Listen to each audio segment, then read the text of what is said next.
Today we're going to talk about kind of reintroducing coming back to training, and I'm splitting this up into two parts. Number one is going to be more about like kind of the overall holistic kind of approach to food, and then week two, which will be next Wednesday, we'll talk a little bit more about how to kind of pair our training with it. Now, the reason I've done it in that order and gone with nutrition first is because ultimately the biggest changes can often be made and can often be seen in our results by the changes in nutrition, as opposed to going kind of balls to the wall when we first get back to the gym. The reason oftentimes I think most people go balls to the wall when they first get back to the gym is because it's gratifying. It's something that you can get kind of immediate feedback from. Like, you leave the gym feeling tired and sweaty, you walk away from it, and then you think, oh, I did something that contributed to it. Having said that, eating a salad is less of an enjoyable thing, and basically less of a thing that you're going to get immediate results from, if that makes sense.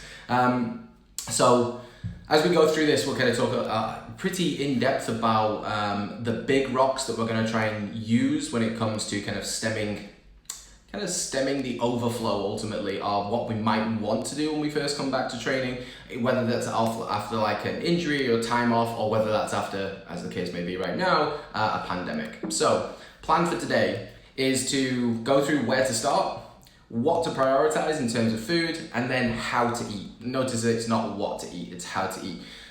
So let's get started. I'll start today, obviously you can't see this on Instagram Live, but I'll start today by saying the following quote, which is, well, and I kind of just came up with this last night, maybe somebody has said it before, maybe they haven't.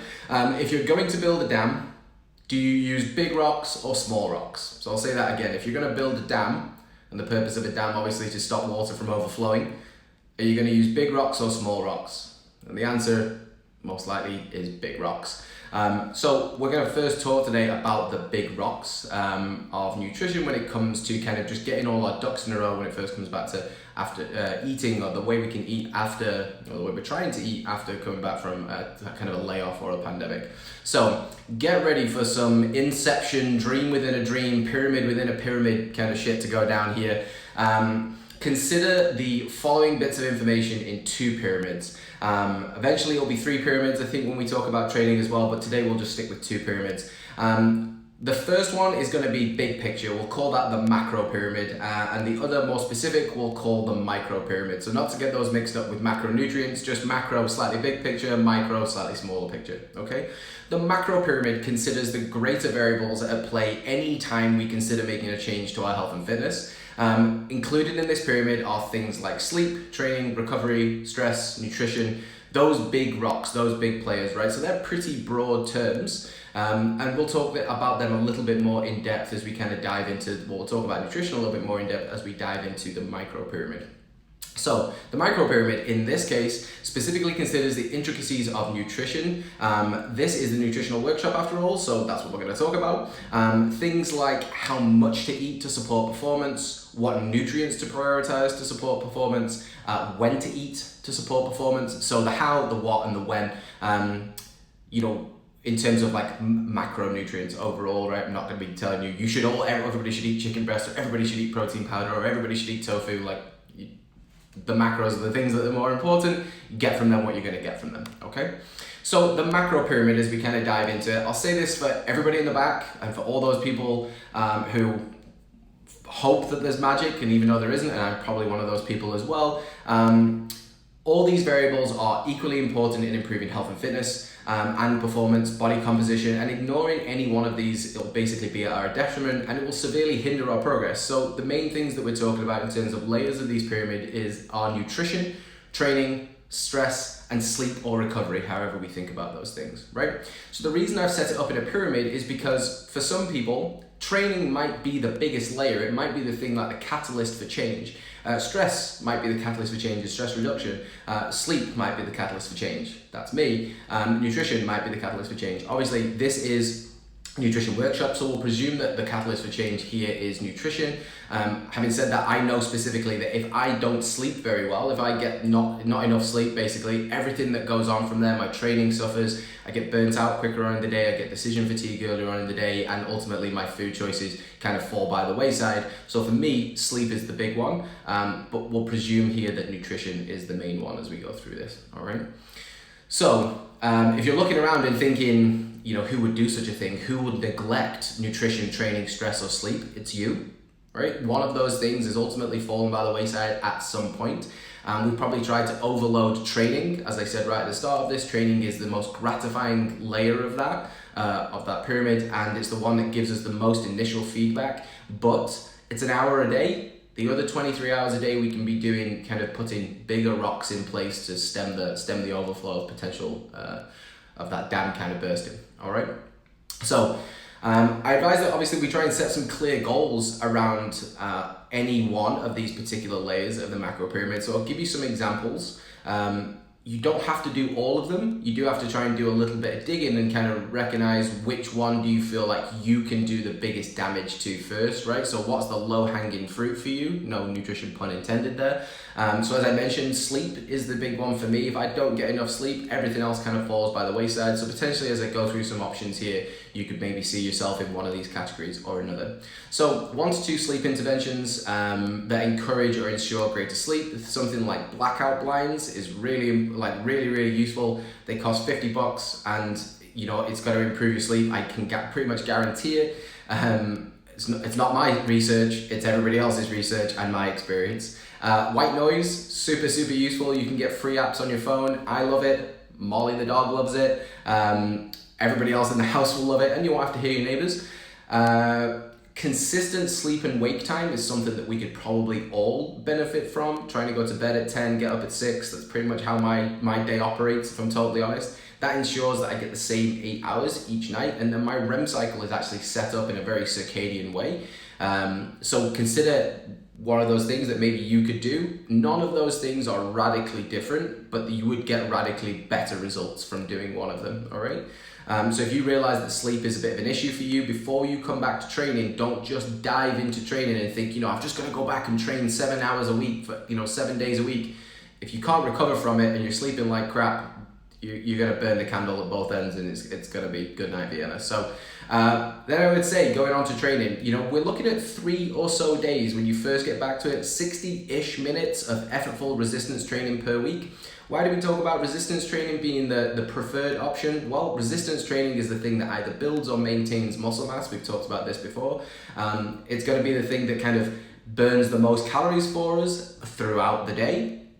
When let's say for example, we go and sit on the Peloton for an hour, we might burn 500, 600 calories, but kind of once the session's done, because we're in such an oxidative state, we pretty much stop burning calories at that point. When we go into resistance training, it's very metabolically demanding for your body to be able to maintain and grow muscle mass, which is very difficult for your energy systems and therefore costs you more calories. So that's a simple way of putting it. Resistance training is our preferred option. And remember, 3 or so days is what we're going to start with, right? Sure, we can all train a little bit more, but nobody needs to go diving back, deep into training and going and doing 7 days a week, because ultimately there's diminishing returns on it.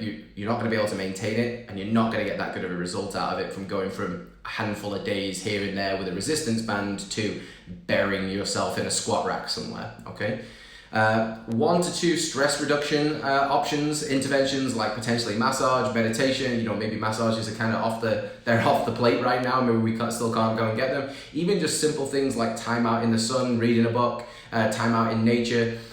Super easy to do, cost nothing, and you can get access to it right now, especially if you're in Massachusetts. It's beautiful outside today, so making the most of those things. So again, consider if you're quite a stressful person, if you're a person that carries your stress with you, you can get great results from kind of downgrading your stress in that respect, all right? And then recovery can be a mixture of all of those things from above, right? There can be certain interventions that you put in play.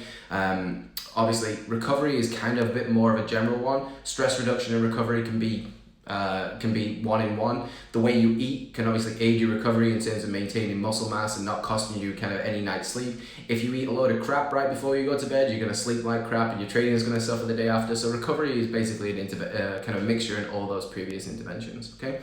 So they're the big rocks that we're talking about, right? And I'll go back to the previous statement, which was, if you're going to build a dam, do you use small rocks or big rocks? you most likely use big rocks, and that's where you can start kind of stemming the overflow of potentially like just getting back on the horse here and getting back into training. All right. So here's another kind of rhetorical question. I don't know why I was feeling this kind of rocks theme when I wrote this, but these are the big rocks, and there's no point in trying to dam a river without them. So, you know, the river in this idea is that, you know, we want to be able to throw ourselves back into training and just kind of open the floodgates and do everything all at once. Ultimately, at some point, that is going to fall apart and the dam will break. So start thinking about what big rocks that you can start damming the river with.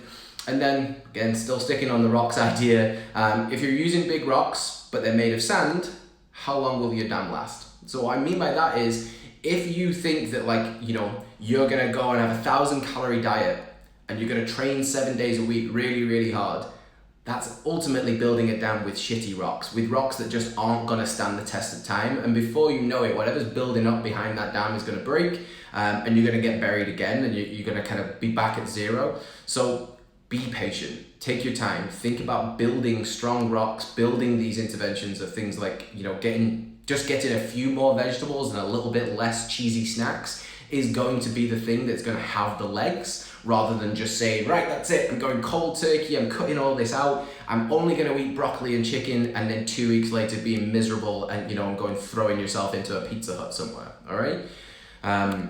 So that's the macro pyramid, the big picture stuff, talking more about like the more, I say obvious, but it's the simple stuff. It's not necessarily easy. All right.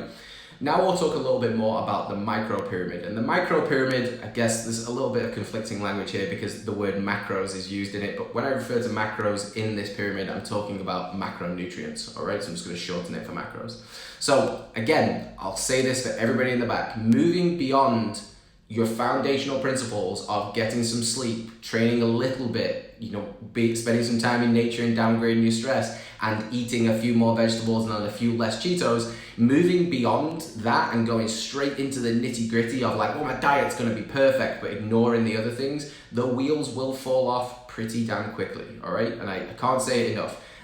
I would imagine that everybody on this call at some point has tried what I'm describing right now, and let's learn from our experiences and learn from our mistakes in that respect, okay? So, choose the rocks that are made of the strongest materials. Don't get lured in by sandcastles. Again, I don't know why I was going deep into this kind of the sand and rocks analogy, but there's always going to be these ideas. You're going to be flooded with it on your social media streams. You're going to be flooded with it in any form of media that now the pandemic's over, this is what you can do to reclaim your summer body. I'm going to say it out loud. I'm going to say it really clearly. It's horse shit. If it sounds too good to be true, it's probably too good to be true, right? Any promises of celery juice and you know, 28-day fixes and, you know, build muscle fast programs, you know, there's a reason that we keep seeing them, and it's because they constantly get reinvented. People use them, then when they get targeted to somebody else, because, you know, we continue to get told that that's the way to do it. But I would challenge anybody to think back at any time we've done any of those things to ourselves or for ourselves in the past and see how many times we've been able to get consistent, manageable, and just comfortable results. Results that have been like, you know, challenging, but not so miserable that you feel like you're changing everything all at once, right? So choose rocks that are made of strong materials. Don't get lured in by the sandcastles. And the sandcastles are like these beautiful things, but they will ultimately fall down as soon as the water comes, okay?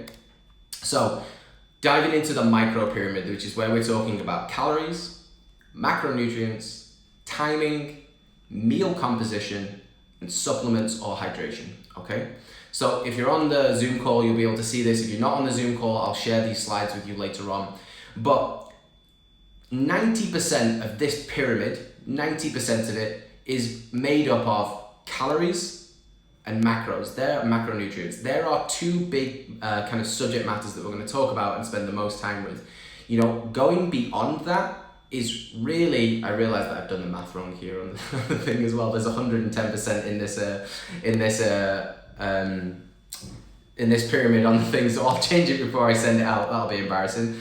But it's still about 90% worth of your efforts or of your results can come out of finding balance in your calories and getting the right mixture of macronutrients, right? And not just eating entirely carbs and no protein and fat, or any kind of mixture. It's making sure that we get the right kind of mixture out of all of those three. So the first portion of this, and again, hopefully if you can see it on Zoom, this will make a bit more sense, but the first portion of this, 50% of the overall equation here is finding energy balance. And when we say energy balance, what we mean is calories consumed versus calories expended.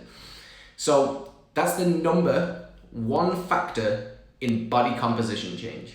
That is it. And I'll say that again, nice and loud. That's the number one factor in body composition change, is finding energy balance, right? Basically, if your goal is to add muscle mass, you'll need to train in a specific way, but from a calorie standpoint, you'll likely need to be in somewhat of a surplus. Eating a few more calories, or 100 or so, let's say beyond that, more calories than you could burn each day, because you will need enough mass to be able to support recovery and muscle growth, right?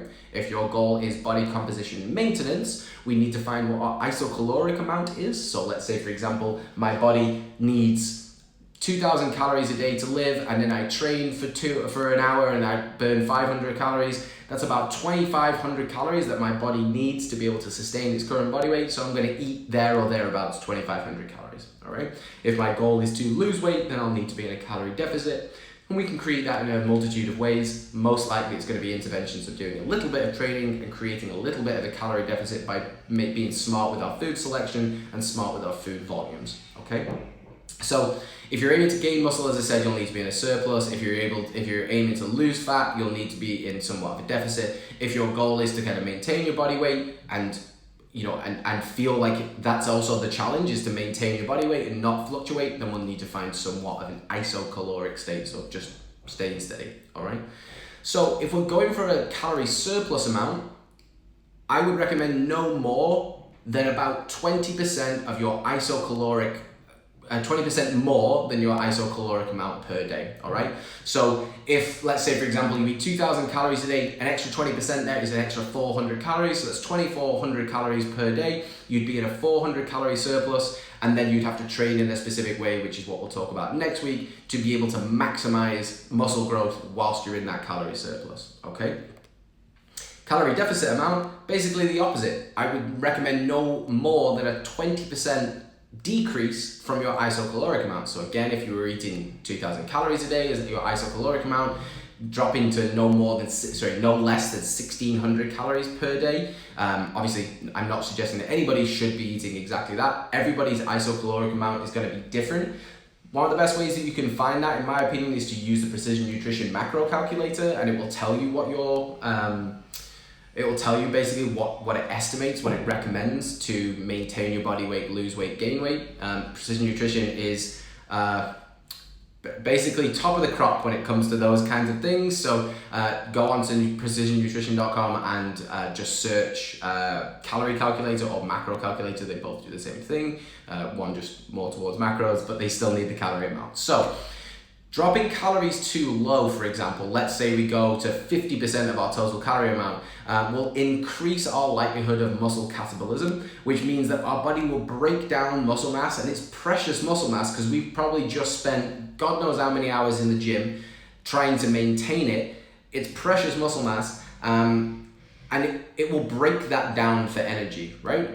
Muscle mass is metabolically costly, and what I mean by metabolically costly is that it uses a good amount of energy to be maintained by the body on a daily basis. So the more muscular you are, or the better quality lean muscle mass you've got, the more total calories it takes for you to consume each day to actually be able to maintain that. So again, another great reason why we would prioritize resistance training over other types of training if our goal is to build lean muscle mass and therefore use it to be able to increase performance, decrease body fat, whether your goal is aesthetic or performance based. Having good quality lean muscle mass is a big check in the box, right? Everybody needs it, whether you're a long distance runner or whether you're a bodybuilder. It obviously just varies in amounts. So as I said, muscle is metabolically costly, and that takes a good amount of energy each day to be able to be maintained by the body. After all, it's how we are able to do stuff. So if we drop our calories too low, it makes the body's choice to choose fat or muscle for energy a really easy one, because fat is our preferred energy source, and it's harder to break down fat for our body than it is to break down muscle mass. If we drop our calories too low, our body's going to say, shit, I'm just going to go and break calories down from wherever I can do, and it's not being challenged to go to the fat mass. It's just saying, I'm going to get calories the easiest way possible, because the human body is a great evolutionary machine and it will just take it from wherever it can get first. Once you've run out of carbohydrates in the bloodstream, muscle mass comes next. So yeah, you might get lighter on the scale, but will ultimately look a little bit different, will look a little softer, our performance will go down, our strength will decrease. We're not going to get as good a performance results, we're not going to get as good an aesthetic results, so it's important that we don't drop our calories too low. It's very easy when we talk about total calorie amount, but it's just about creating a deficit. Well, it is, but there is a limit to how big a deficit we can create. There's a most efficient window.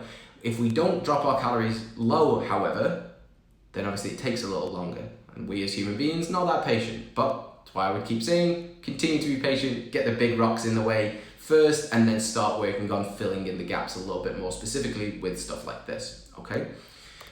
So moving on to macros, and where macros I mean macronutrients. So again, talking a little bit more specifically now about the types of food, and I don't mean types of food as in like the items of food, be it chicken, whatever it is. I mean just the macronutrient, the quality, what that food that we are eating is made of. So macronutrients, to recap, are proteins, carbohydrates, and fats, right? They're the main three. Micronutrients after that are vitamins and minerals, which make up obviously the rest of those things that we basically need to not die. But the big ones are proteins, carbohydrates, and fats. So this is what our food is made up of. Regardless of the quality of the food, it's made of protein, carbohydrate, or fat. So Pop-Tarts or rice, doesn't matter, it's made up of a mixture of those things, predominantly carbohydrates. Right, and they serve different needs in the body for performance, muscle growth and maintenance, energy output, recovery, all those things, right? Macros are a key portion of the health and fitness pyramid, but they aren't as important as calorie balance overall. So if right now, your main goal is to just get a handle on your food and basically try to mitigate any weight gain or even just mitigate any weight loss, you're looking to try and find a way to eat in an isocaloric state. So eat as many calories as your body burns throughout the day, whether that's a mixture of just being alive, sitting at your desk chair, or that in terms of adding training, okay? Isocaloric state. So as I said, yeah, macros aren't as important as overall calories, but they are a big portion of it. Be sure to get your calories in line before losing sleep over weighing out all your foods or like to the 1/10 of an ounce, that kind of stuff. That's just unnecessarily complicated and it's not going to lead to an enormous benefit. So when it comes to the importance of macros, it can depend on the goal. But one thing we can say is that protein is hugely important regardless of the goal. Maintaining muscle on a hypocaloric diet or building muscle in a hypercaloric diet, for building muscle, hypocaloric for maintaining muscle or hypercaloric for building muscle. Protein is absolutely essential, and I would advise that we get somewhere around the number of a gram of protein per pound of body weight per day, and then aim to split up that amount evenly over your meals. So if you're eating 4 times a day and you're trying to get, so I'm a 200-pound man, which means I'm getting about 200 grams worth of protein per day. I'm eating 5 times a day, so I'm likely eating somewhere in the realms of, let's say, 30 grams of protein per meal. And that's pretty much the same for my breakfast, for my mid-morning meal, for my after-training meal, for my evening meal, and for my pre-bedtime meal. I'm pretty much getting that steady amount throughout the day.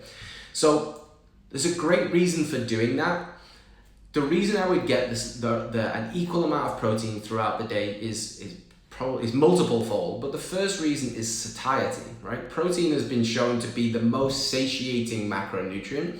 So if I can maintain my energy and not get starving hungry, protein is going to be the place I'm going to start there. And if my goal is to be in an isocaloric state and not overeat, or be in a hypocaloric state and eat less calories than I'm burning and basically tolerate some hunger, then protein is super important because it allows me satiety, all right? Same thing, if I'm in a hypercaloric state and my goal is to build muscle, then protein is that building block of muscle. I need those things to be able to build or maintain the muscle mass that I've got. If I don't get enough, then I'm not going to be able to build muscle that well or as well, period. Okay? So we've talked about satiety on a hypocaloric. When it comes to hypercaloric, we're also looking to be able to get a steady input of protein throughout the day. So let's say, for example, I ate all of my protein, my 200 grams of protein for breakfast. It's going to be really digestively demanding. So it's going to take me ages to digest. I'm probably going to feel a bit sluggish because I've just eaten 200 grams of protein from somewhere, which I will challenge you to do because it's about 6 chicken breasts. Don't actually do it, it's a bad idea. But it's obviously a lot, right? That's a lot of stuff to get in there. And then at any given time, our body can actually only absorb a certain amount of protein, right? So I'm basically capping out. Let's say if I can only, I'm taking arbitrary, but if I can only take in 40 grams of protein and to be able to support muscle maintenance and satiety, then where's the other 160 grams gone? It's just gone towards either energy or it's gone towards energy surplus, which at some point becomes fat, right? So if I just can't absorb it into my bloodstream and divvy it out amongst my muscles, then I'm basically, it's a waste for me. So it's not the best use of it. So I want to try and split it up throughout the day, okay? So that's protein. Super important regardless of the goal. Make sure that you get enough of it. As I said, I would probably advise about 1 gram per pound of body weight per day, okay? So as we move on a little bit, we can talk a little bit more in depth about about carbohydrates and fats. Again, it depends on the goal. If the goal is performance, then I'm probably going to toggle up my carbohydrates because it's going to allow me to be able to output a little bit more work, right? If the goal is to be able to train really hard in order to build muscle mass, I'm going to need some energy to be able to lift those heavier weights, run those farther distances, run that bigger hill, whatever it is. I'm going to need more energy. Carbohydrate is the preferred energy source for the body. Super easy for it to break down. Different types of carbohydrates, which again we'll talk about a little bit more next week potentially. But certain types really easy to break down, take into the bloodstream and use pretty much immediately. Fat, we need it for health, but when it comes to body composition goals, you know, when it comes to body composition of actually trying to maintain isocaloric or being a hypocaloric, fat is actually the first macronutrient that we would advise toggling down a little bit. We can get some through our protein, we can get some through some of our other foods, be it like Greek yogurt and that kind of stuff, or chicken breast that still has some fat in it, so we can get it because it comes along with our protein numbers or with our protein sources. By no means are we vilifying fat, or am I vilifying fat here? Fat has 9 calories per gram, protein and carbohydrates have 4 calories per gram. It's just a lot easier if I'm trying to drop body fat, to just turn the one down that has the most calories per gram in it, right? Because more food gives me more satiety. I know that protein satiates me and I know that carbohydrates power my performance best. So fat is just the first thing to go. It's not that it's bad, it's simply just it's the first thing to get toggled down, right? Logically. On the other hand, if you're trying to gain muscle mass and you're okay with actually gaining a little bit of weight in order to be able to turn that into muscle mass in the future, then that's when we would toggle up fats. It's very hard to actually eat 400 more calories per day. I know you're all saying, hang on a minute, I could eat 400 more calories per day. I'm sure you could. Over the long term, however, it's very, very difficult to eat enough food to be able to push yourself that hard in the gym and not just not get any stronger in the gym, but continue to gain body fat. So therefore, fat would be the thing that we would toggle up in that scenario because we can get more total calories per day. And ultimately, when we're trying to gain muscle, we still need to get our carbohydrates that support energy output. We still need to get our protein that supports satiety and muscle maintenance or muscle growth. And then any extra calories that are needed there, it's easiest for me to get it through fat, which means I don't have to eat a ton more food and make myself feel sick purely off volume, right? So if anybody has ever been into a muscle gain phase, you'll know that using fats, specifically peanut butter, avocado, that kind of stuff, super useful, and it makes trying to gain weight a little bit easier to do. So in the coming weeks, as the gyms begin to reopen, we're going to start to regain some kind of movement freedom, some outdoor time, some summer activities. So you'll get some more movement kind of already in there. And I'm just giving you a little preface about what we're going to talk about next week, which is specifically going to be about training, and then how we can match what we've talked about today from our food to our training. But one of the things that I will say straight away, and I'll just reiterate it from, like I mentioned pretty early on in this talk, is if you decide to go straight back into the gym 7 days a week for an hour a day, that's 7 hours for the week. That means there's 161 other hours left.